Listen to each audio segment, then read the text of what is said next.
بسم الله الرحمن الرحيم. واصبر وما صبرك إلا بالله ولا تحزن عليهم ولا تك في ضيق مما يمكرون. إن الله مع الذين اتقوا والذين هم محسنون. حمدت من لم يجد بالصبر إلا هو وبالرضا والقضاء الذي قدر الله.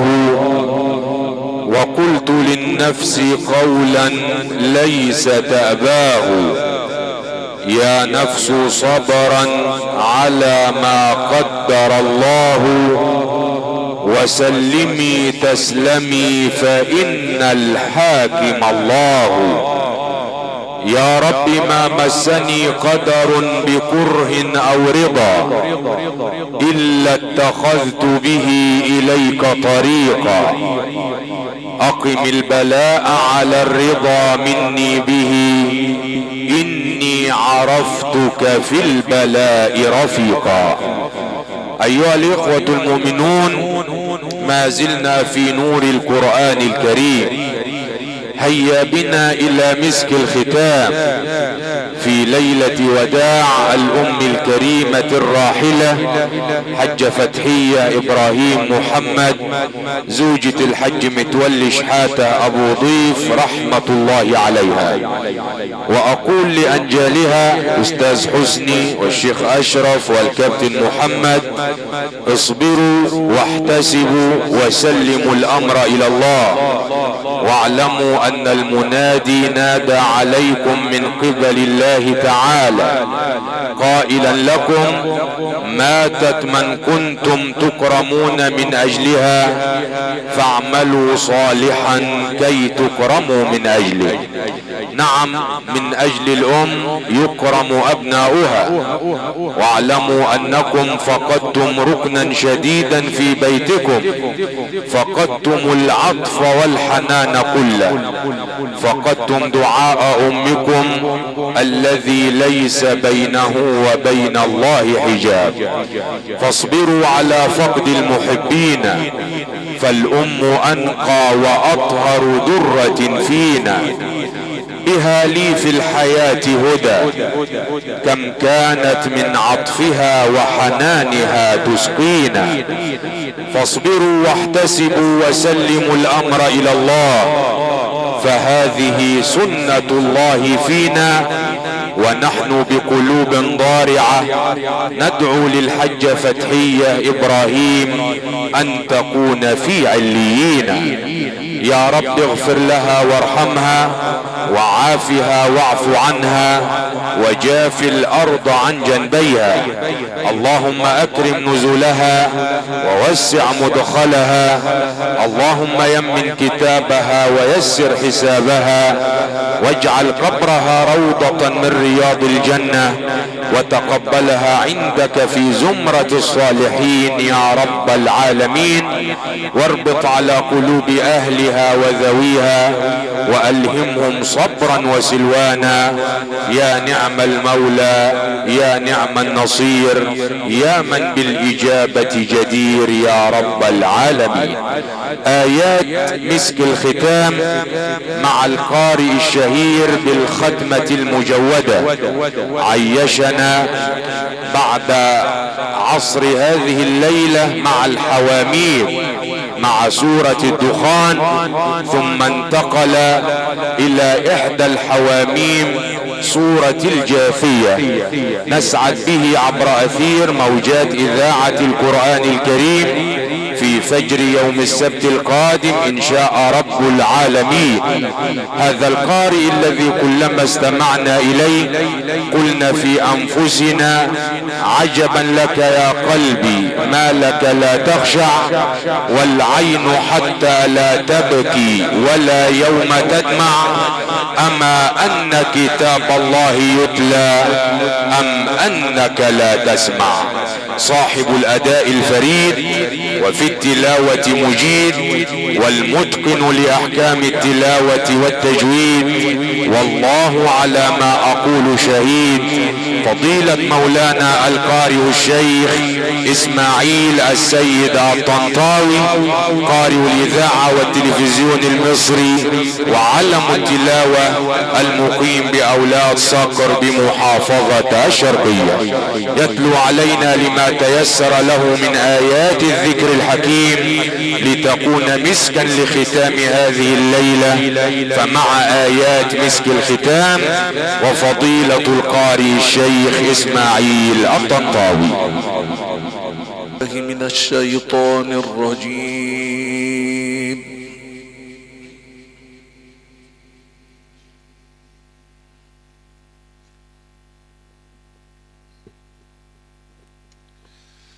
بسم الله الرحمن الرحيم.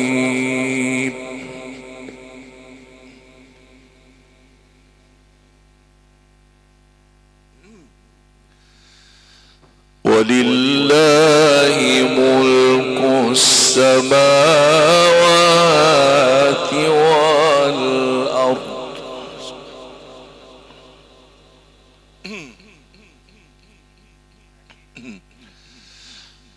ولله ملك السماوات والأرض ويوم تقوم الساعة يومئذ يخسر المبطلون.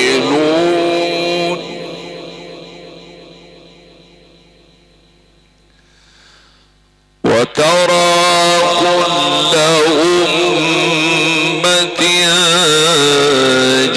جاثية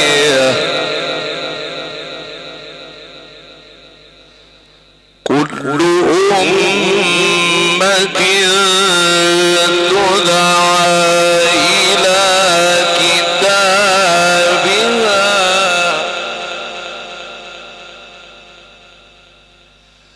اليوم تجزون ما كنتم تعملون.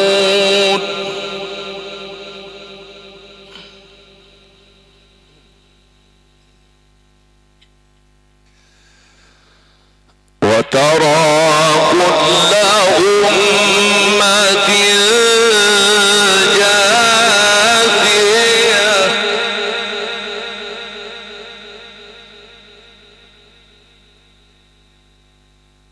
كل أمة تدعى إلى كتابها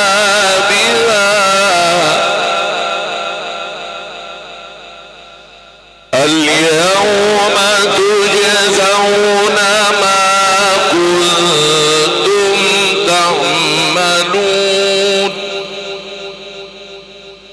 هذا كتابنا ينطق عليكم بالحق إنا كنا نستنسخ ما كنتم تعملون.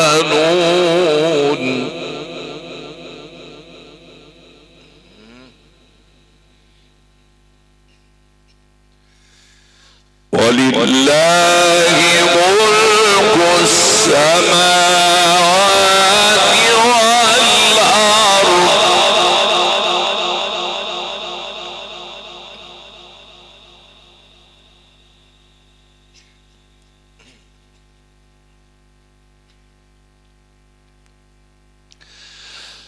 ولله ملك السماوات والأرض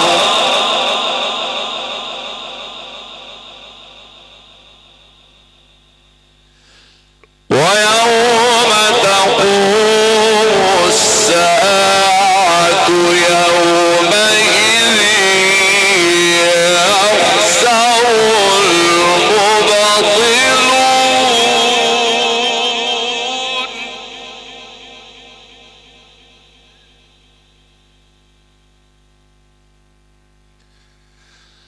وترى كل أمة جاثية كل أمة تدعى إلى كتابها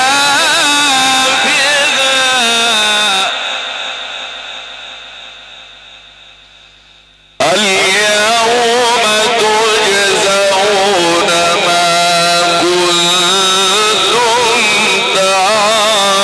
تعملون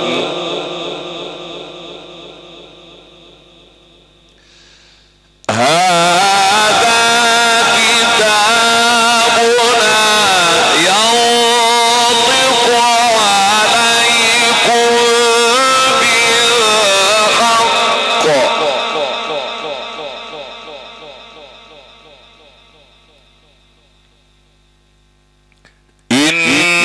إنا كنا نستنسخ ما كنتم تعملون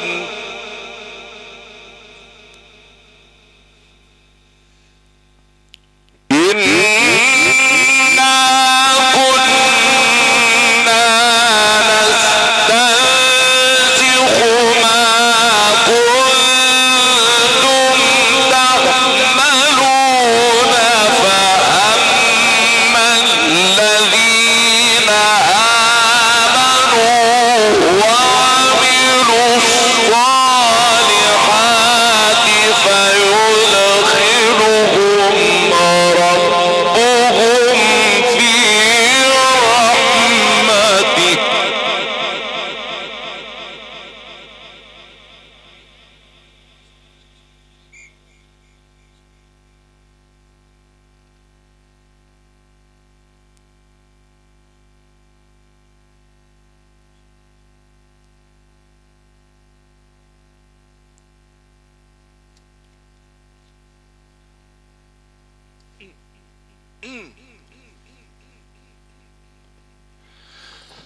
هذا كتابنا ينطق عليكم بالحق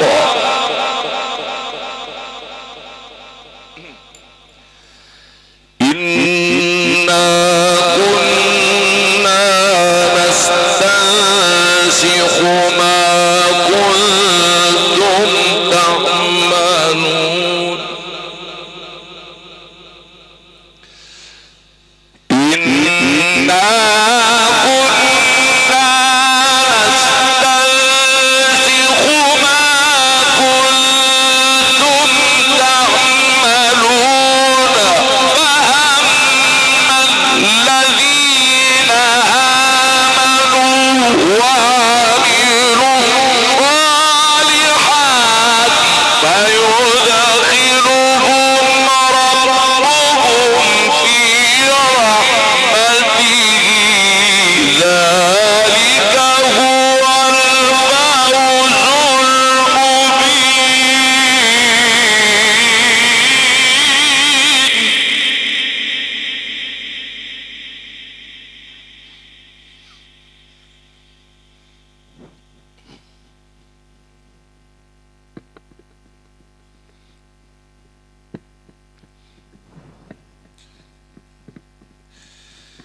ذلك هو الفوز المبين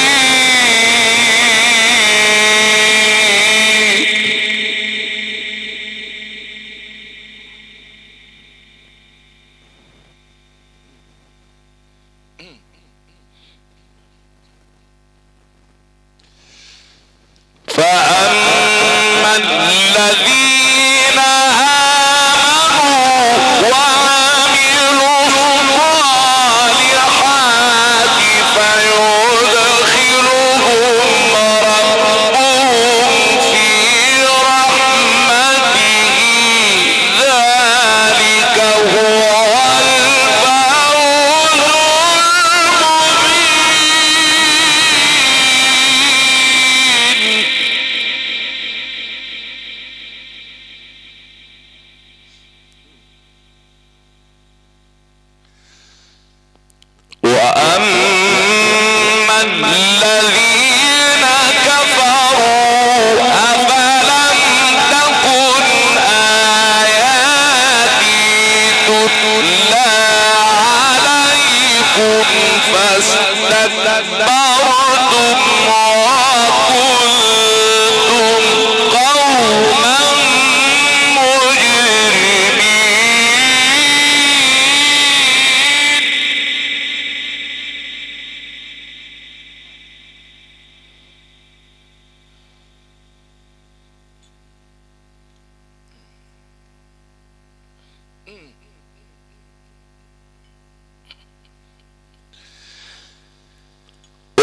وإذا قيل إن وعد الله حق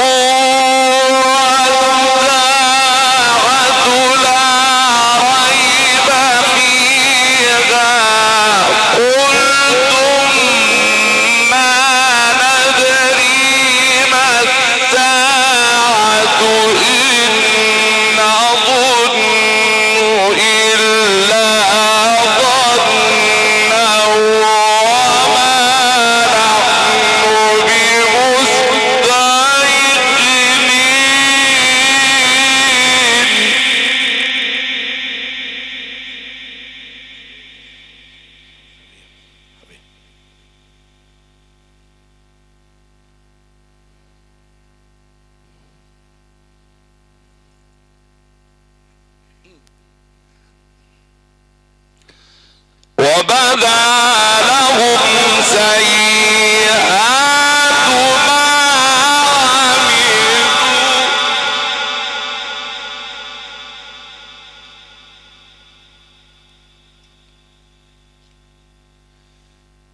وبدا لهم سيئات ما عملوا وحاق بهم ما كانوا به يستهزئون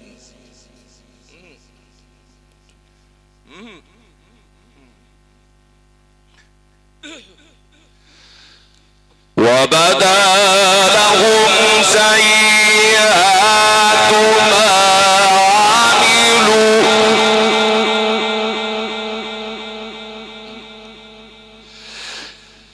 وبدا لهم سيئات ما عملوا وحاق بهم ما كانوا به يستهزئون وقيل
وبدا لهم سيئات ما عملوا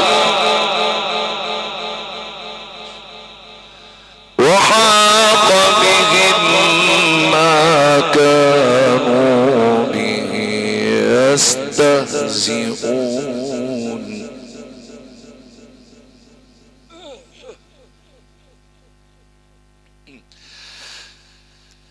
وبدا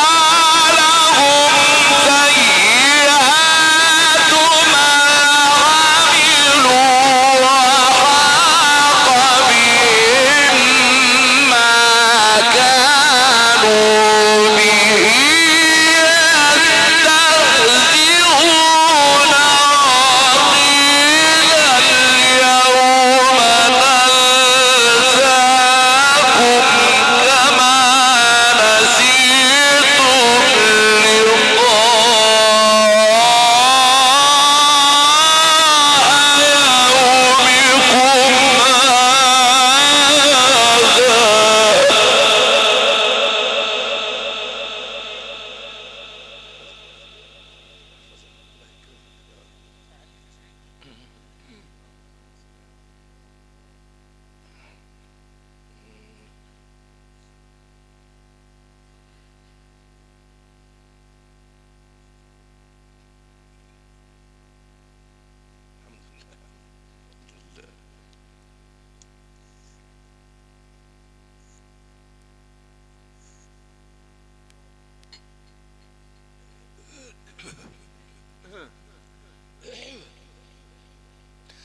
وقيل اليوم ننساكم كما نسيتم لقاء يومكم هذا ومأواكم النار وما لكم من ناصرين.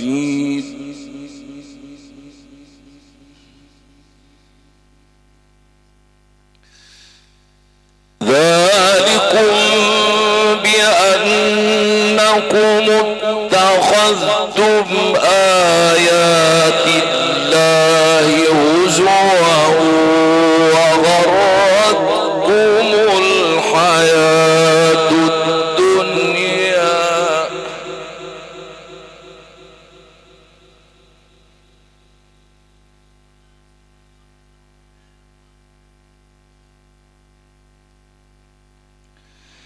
فاليوم لا يخرجون منها ولا هم يستعتبون.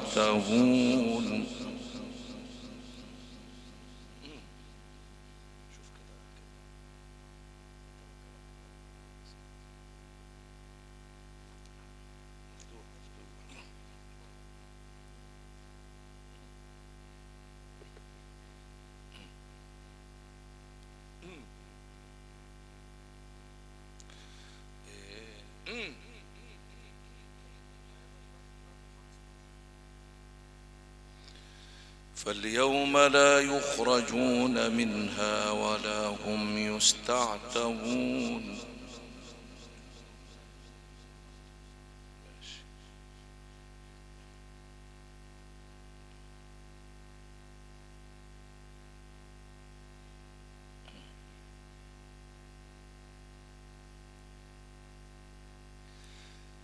فلله الحمد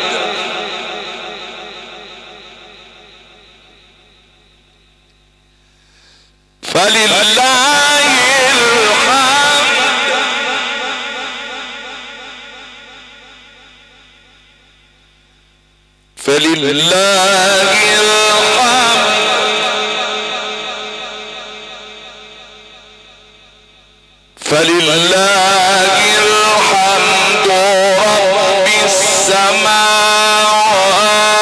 ورب الأرض. فلله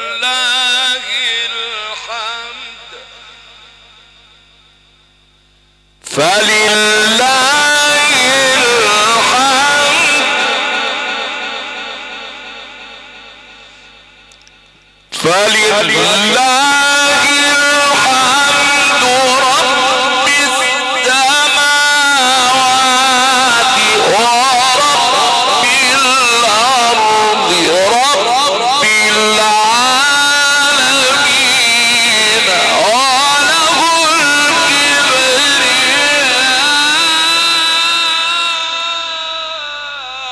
في السماوات والأرض وهو العزيز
السماوات ورب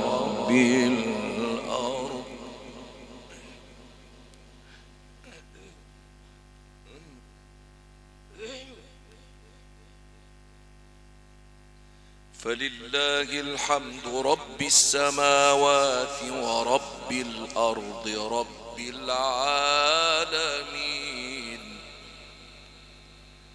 وله الكبرياء في السماوات والأرض وهو العزيز الحكيم.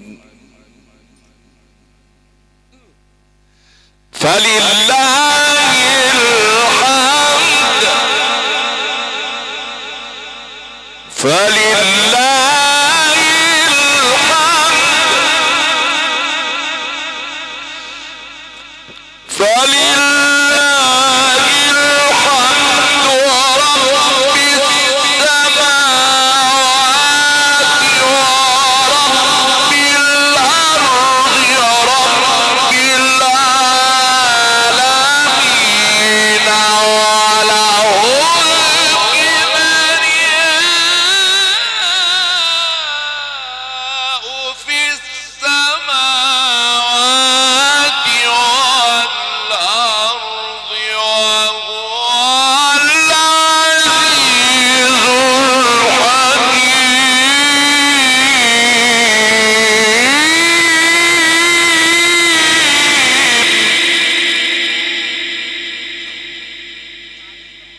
الله أكبر.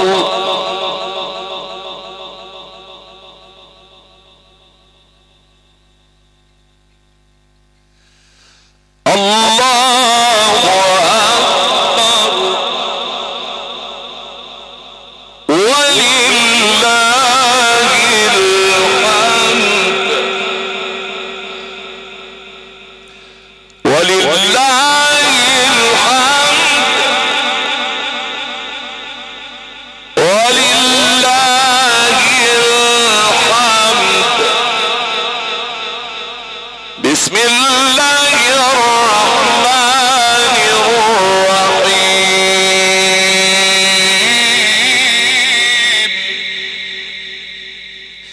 بسم الله الرحمن الرحيم.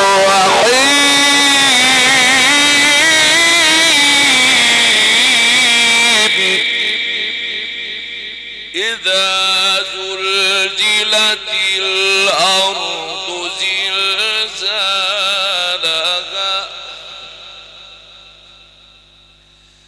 إذا زلزلت الأرض زلزالها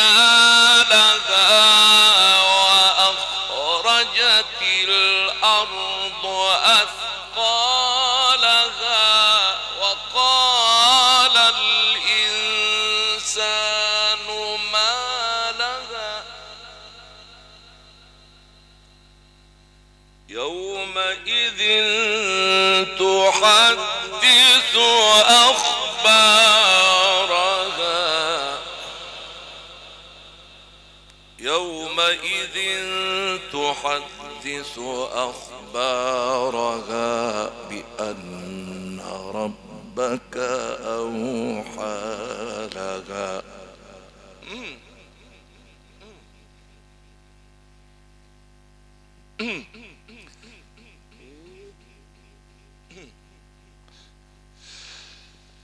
الله أكبر ولله الحمد. بسم الله الرحمن الرحيم. إذا زلزلت الأرض زلزالها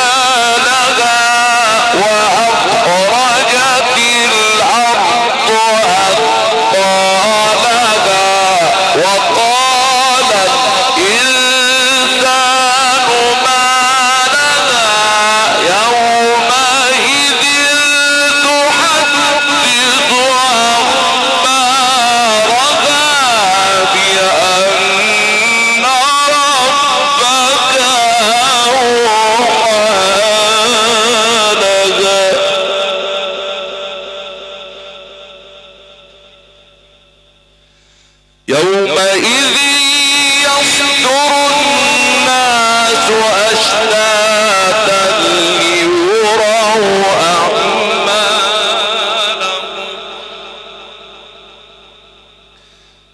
فمن يعمل مثقال ذرة خيرا يره ومن يعمل مثقال ذرة شرا يره.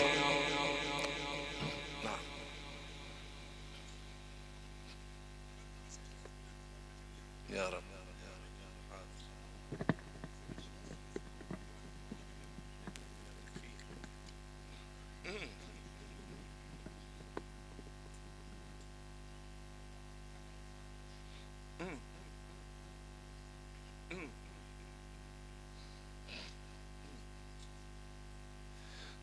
بسم الله الرحمن الرحيم.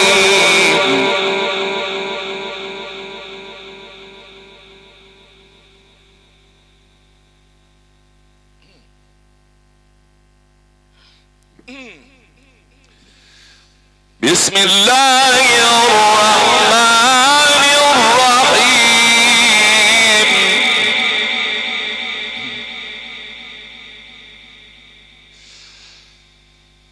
بسم الله الرحمن الرحيم. الحمد لله رب العالمين الرحمن الرحيم مالك يوم الدين إياك نعبد وإياك نستعين.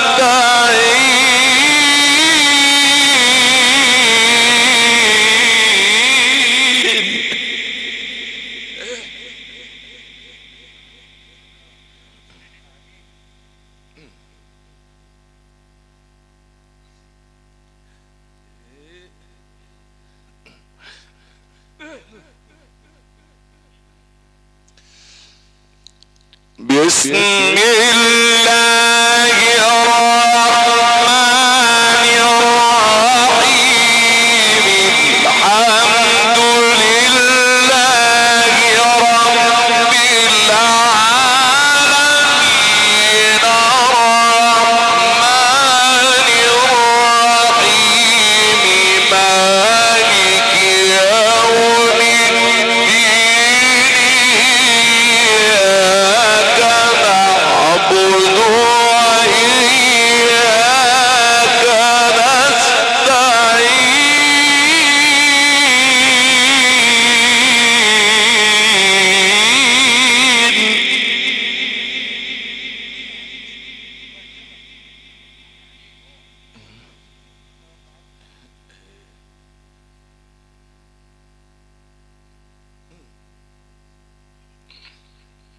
اهدنا الصراط المستقيم.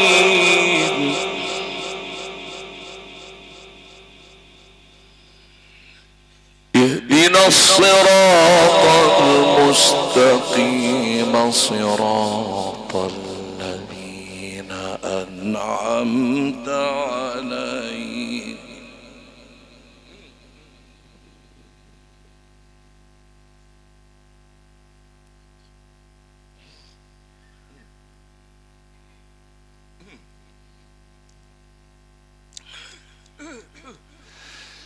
اهدنا الصراط المستقيم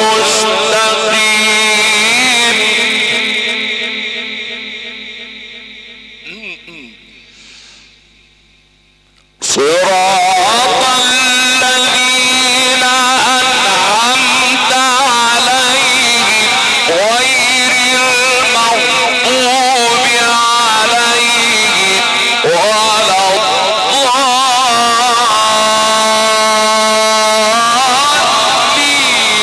بسم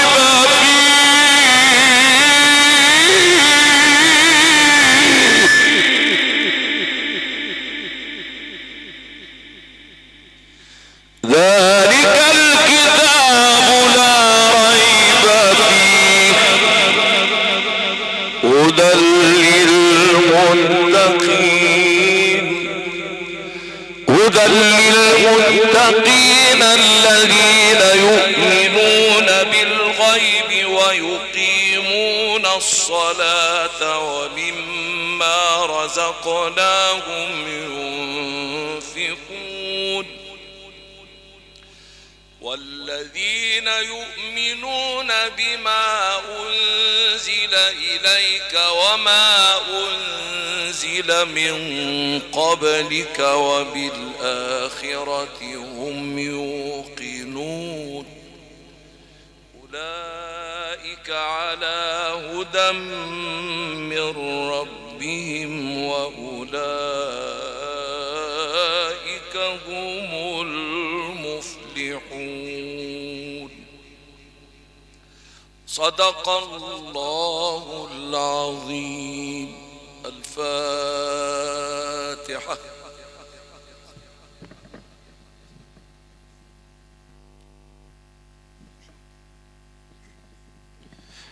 زيادة في شرف المصطفى صلى الله عليه وسلم. بسم الله الرحمن الرحيم. الحمد لله رب العالمين الرحمن الرحيم مالك يوم الدين. إياك نعبد وإياك نستعين. اهدنا الصراط المستقيم صراط الذين أنعمت عليهم غير المغضوب عليهم ولا الضالين. آمين.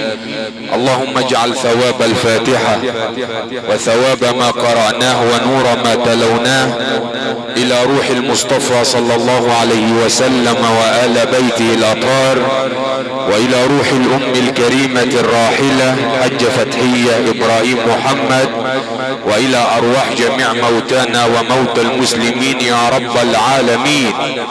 يا أيتها النفس المطمئنة ارجعي إلى ربك راضية مرضية فادخلي في عبادي وادخلي جنتي. عشنا أخي المستمع الكريم مع آيات مسك الختام، والتي تلاها علينا فضيلة القارئ الشيخ إسماعيل السيد الطنطاوي، قارئ الإذاعة والتلفزيون المصري والعربي والمقيم بأولاد صقر شرقية.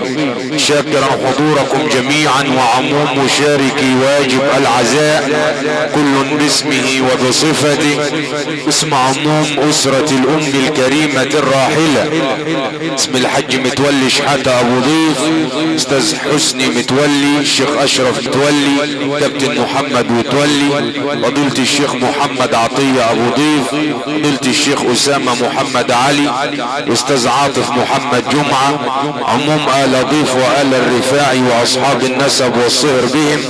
أسأل المولى أن يأجرهم في مصابهم وأن يخلفهم خيرا. شكر موصول لطاقم العمل الذي قام على نجاح هذه الليلة، أحدث تقنية في عالم الصوتيات والإنارة الكهربائية، أولاد الحج عيسى المحمودي، حج خالد والشيخ عباس المقيمين بالمحمودي. واجب الضيافة بفيه القمة متر أحمد إبراهيم بالمحمودي، كبرى مخازن الفراشة حج إيهاب لطفي العطار بمدينته. انتظروا هذا اللقاء عبر قناة مهندس التصوير أحمد الكردي. شاكرا لفضيلة القارئ الشيخ مصطفى إسماعيل وفضيلة القارئ الشيخ هيثم التهامي، وإلى المستشار أحمد المرصفي وعموم السادة الحضور. سعدت بكم من أسرة المذيعين بالمهدية، مهندس أشرف عبد الغني. أترككم في رعاية الله وأمنه. سلام الله عليكم ورحمته وبركاته.